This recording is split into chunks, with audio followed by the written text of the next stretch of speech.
Welcome to Central Truth, a ministry of Heart Sync with Pastor Dixon. In this podcast, we are going to be looking at the concept of justice, Pondering Justice, Part 1.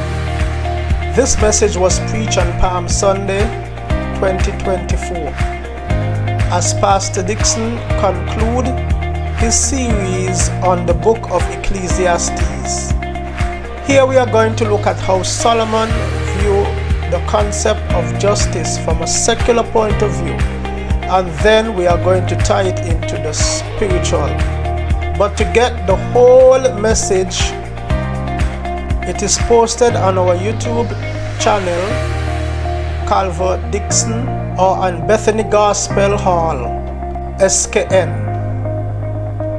You can also find it on Facebook, LinkedIn, and Buzzsprout, and even Rumble. But before we go into the message, if you like the content on this YouTube channel, please remember to like, subscribe, share, tell a friend, and also the same on all our other platforms. Now let us get into the word.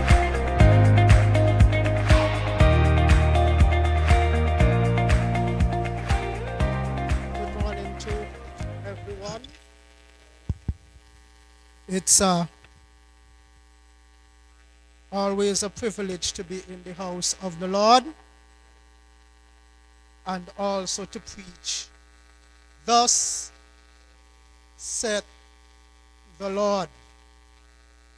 And when we come, the word is the most important thing for us.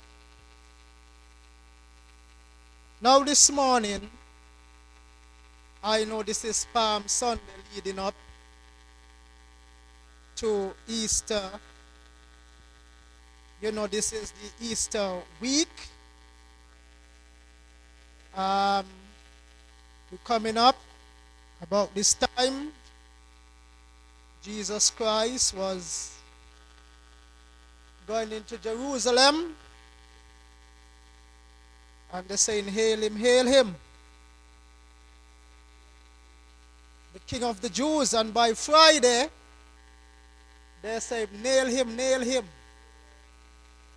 So I always tell people, the crowd is fickle.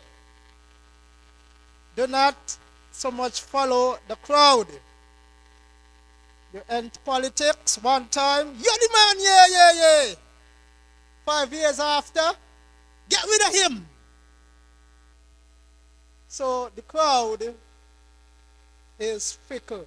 I always say, as one person say, take praise and also take rebuke in the same balance. Now, with that said, I know we were looking for a Palm Sunday message, but I am going to finish. The Lord just impressed on my heart to finish up on vanity in the book of Ecclesiastes. Today we're going to look at justice. Justice, and even when we think about the Easter season, justice is in play, and at the end of it, I am going to tie it in. Now, when we think of justice, we look at the injustice that is going on all around us. All of us, when something happens to us, we want justice. We want the wrong to make right. But we want equal justice for the wrong that has been displayed. But oftentimes when we think of justice and we look at what's going on in the world, justice many times is not administered properly. You know, we get the word justice, just, right, to make right, or equal punishment for the wrong, or repayment for the wrong that has been committed and that has been done. Let me say this as we continue. Justice and law is not necessarily the same. Always remember this. Justice and law are not synonymous. Because the other time you can have a bad law,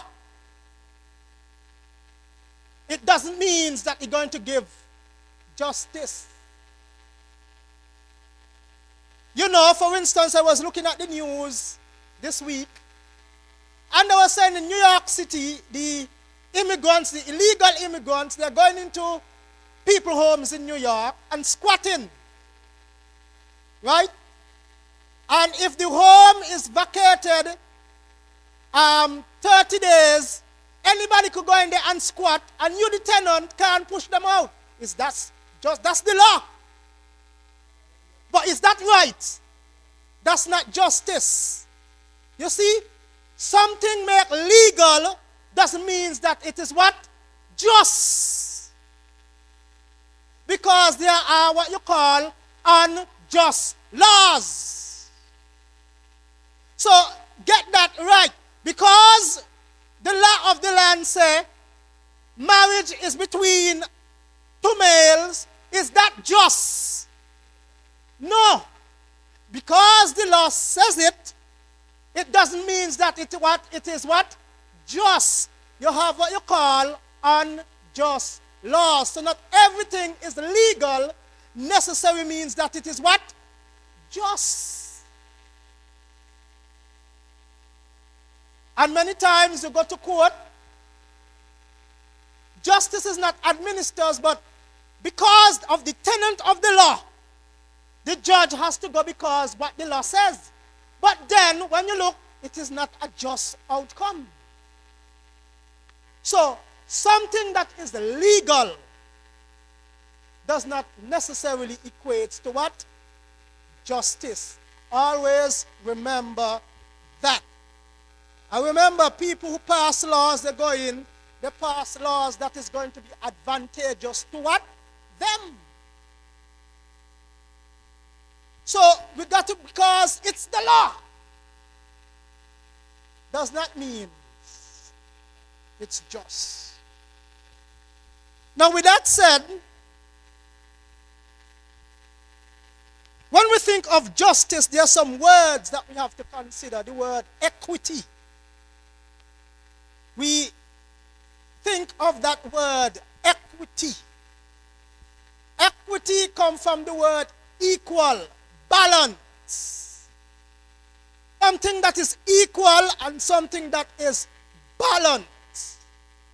We think of the word prudence. You hear of Jewish prudence, right? Think is fear. When you think of prudence, we think fear. Something that is, you know, this is a fair deal. This is honest deal. This is where you get the word just from. Now, in the book of Ecclesiastes and Proverbs, we see a lot of that theme, justice.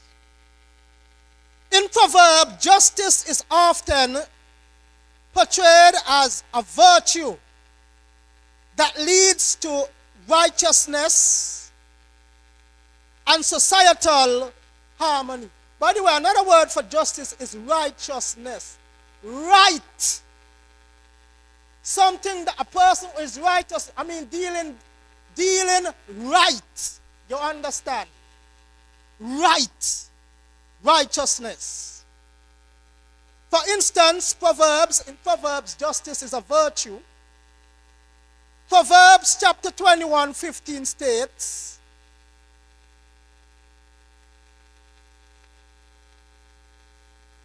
when justice is done, it brings joy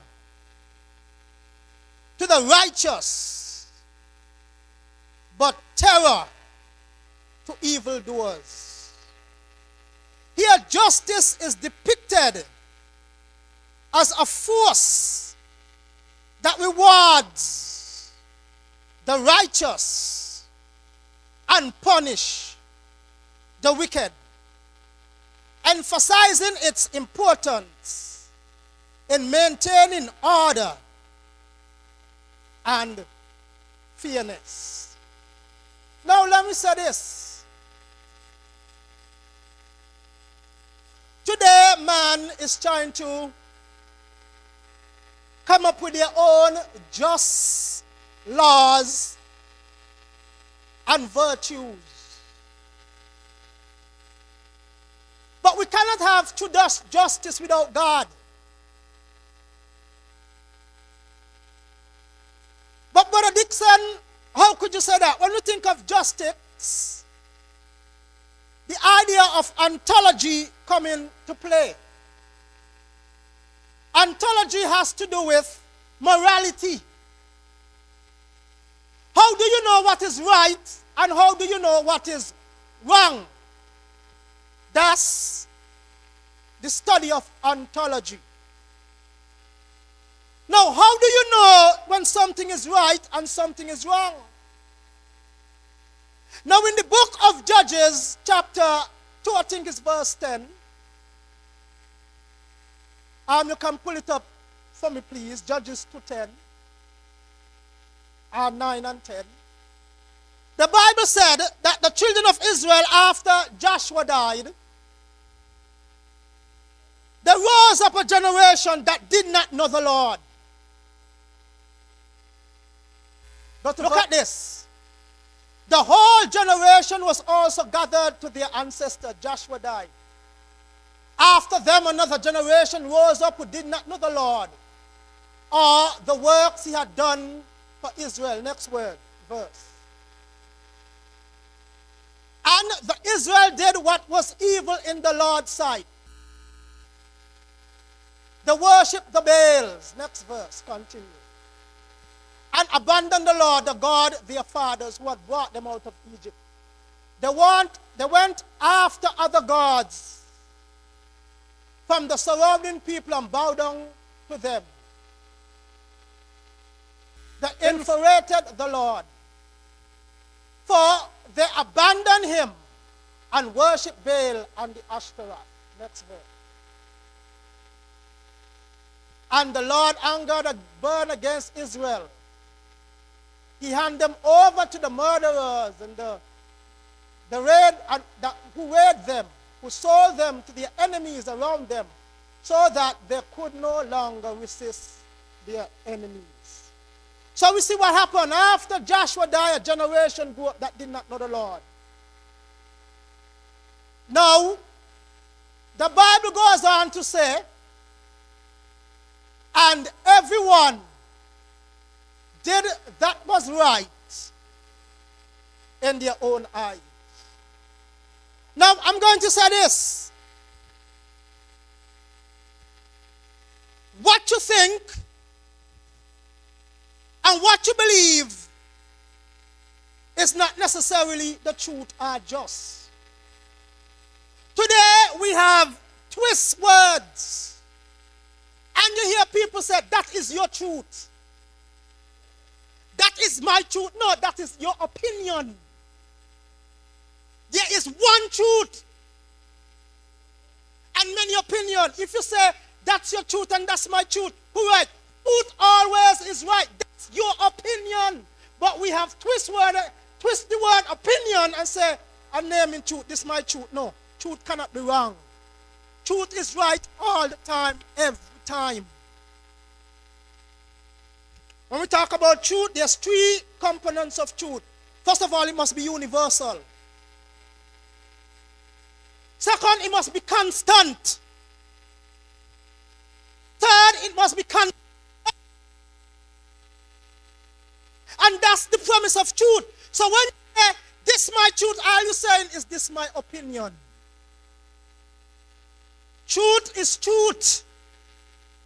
Whether you like it, whether you don't like it, truth is what? Truth. So in order for us to get truth, the Bible said, you shall know the truth, and the truth shall set you what? Free. When you go to court, you want truth. The judge don't want your opinion. They want the facts. You understand? The Bible said, in what is truth? Jesus, what is truth? Jesus could have said, you're looking at truth. For the Bible said, I am the way, the truth, and the life. So outside of that, man is going to pass laws based on their opinion, not necessarily on truth. And because of that, we have problems with what? Justice. Now,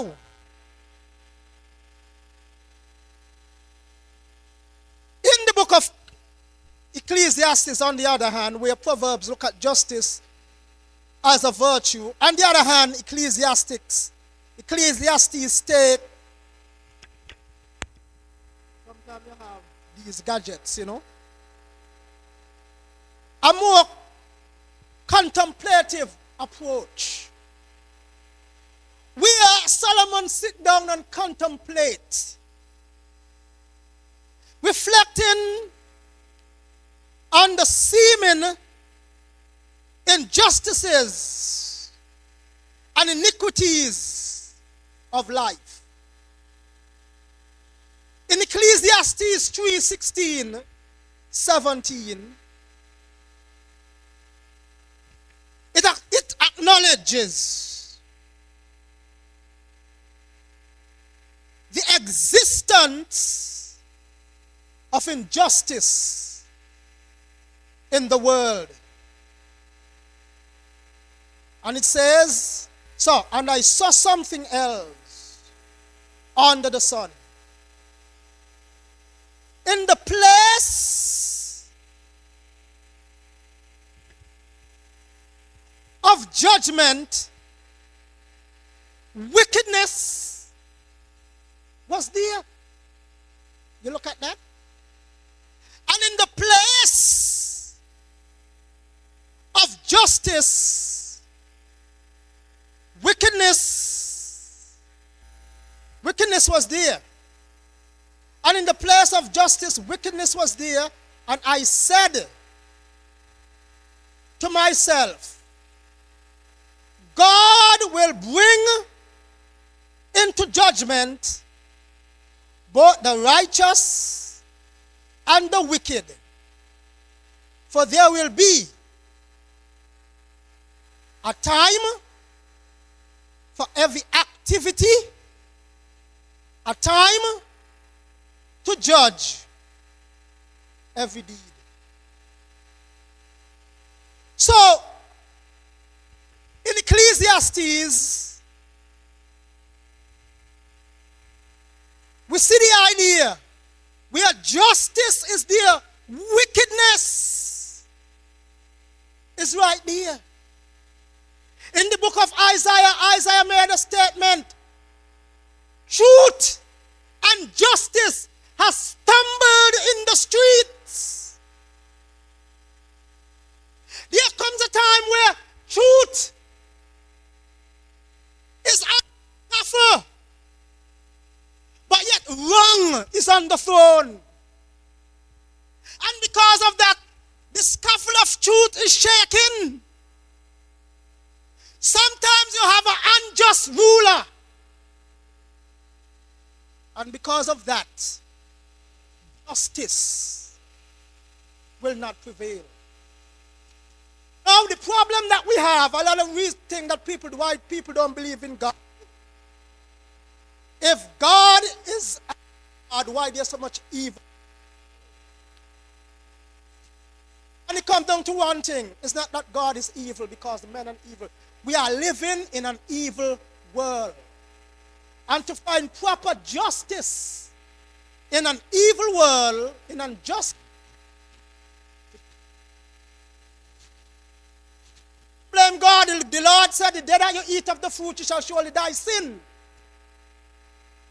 Because we are sinners. People who write and administrate the laws, they are sinners too.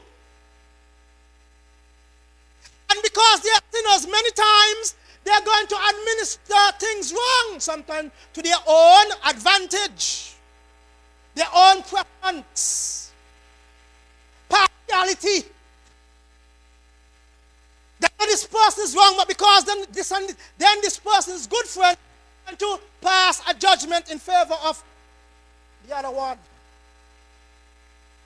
Problem of justice is not a God problem, it's a problem.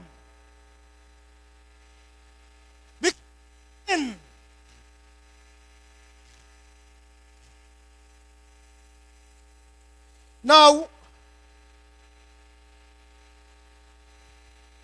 in Ecclesiastes, Solomon looked at 4 things. The reality of injustice.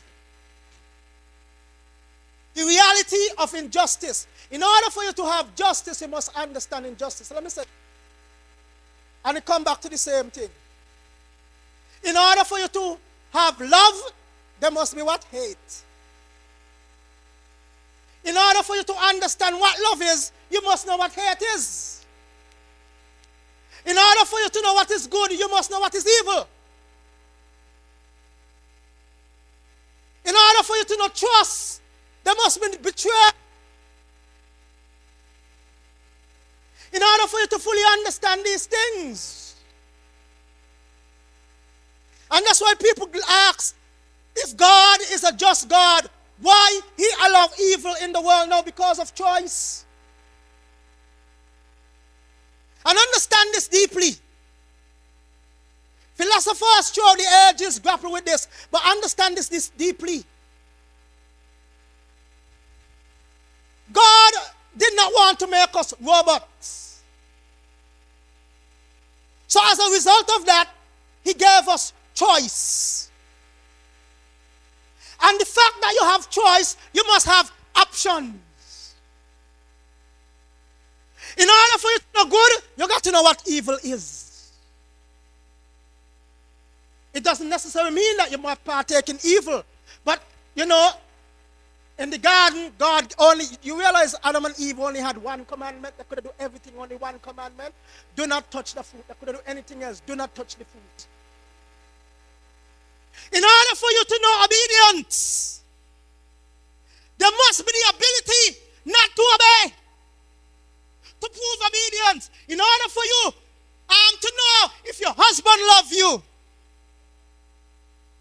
and trusts you, he must be able to look at other women and don't be tempted and follow in the trap because I love this lady, so I am not going to violate her.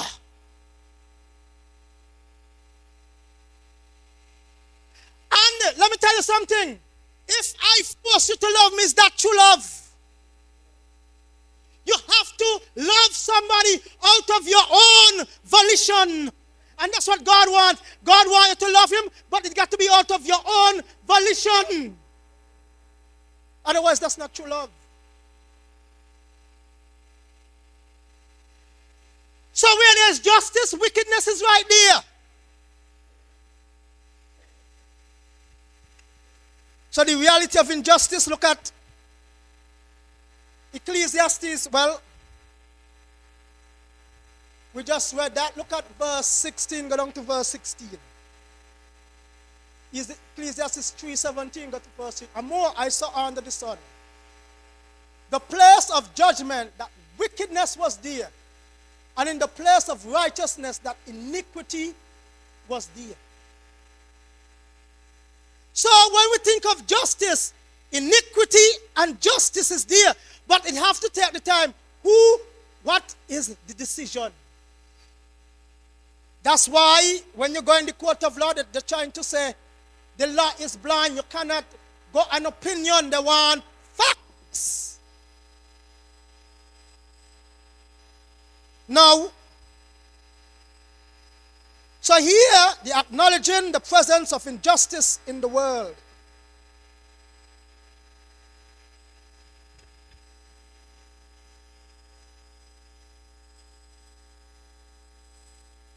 Reflecting on the frustrations and questions it arises. Verse 17, we go back to verse 17. And I said in my heart, God shall judge the righteous and the wicked, for there is a time here for every work. And that's true. Christian, and then when all of us have to stand before God, the bema seat. And our works will be tried and judged. Anyway, there's no one general resurrection. Christian will stand at the bema seat after the rapture and will be judged based on our work. But in the book of Revelation, then the unjust people will be judged at the white throne judgment. All your works and all your deeds, all of us have to appear before God. And this is the conclusion that Solomon came to. Then he looked up warning against oppression and the perversion of justice. Ecclesiastes 5:8.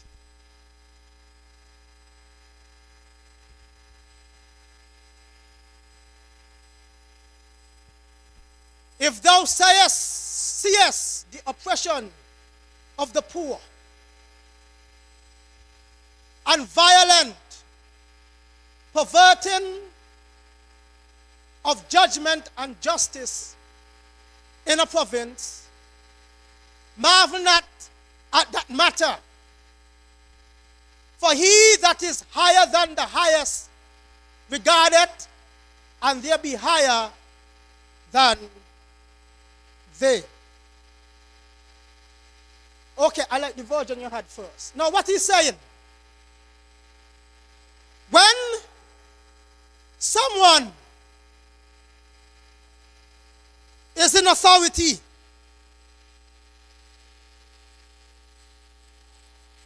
if you see the oppression of the poor and the perversion of justice and the righteousness in the province, do not be astonished at this situation.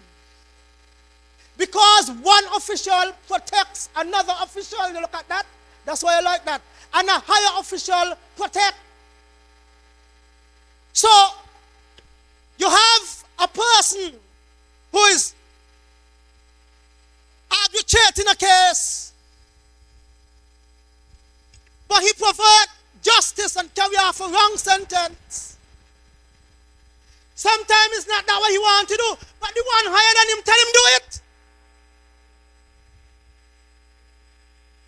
So you see right there, don't be astonished. Because one official protects another official. Lord, you see that in politics a lot.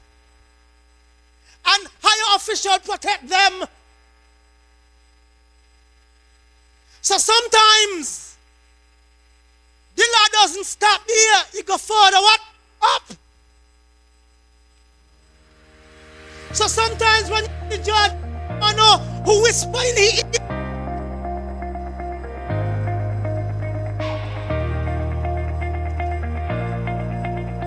So these are things that we see. Well, some great concepts and principles to consider as we look at pondering justice. As was mentioned, it is critical for us to understand that living in a sinful world, justice might not be administered as we would like. But yet it reminds us that this world is perverse and we are sinners. As a result of that, we would not get the proper justice that we deserve or we see that others deserve. So that's why we need to keep our eyes on Jesus. Now in part 2, we are going to look at pondering justice, but then I will come back and I will tie it in to the Easter message. Now again, as I said earlier, if you want the whole message, you can go to Calvert Dixon YouTube channel, Bethany Gospel Hall SKN YouTube channel, or on Facebook.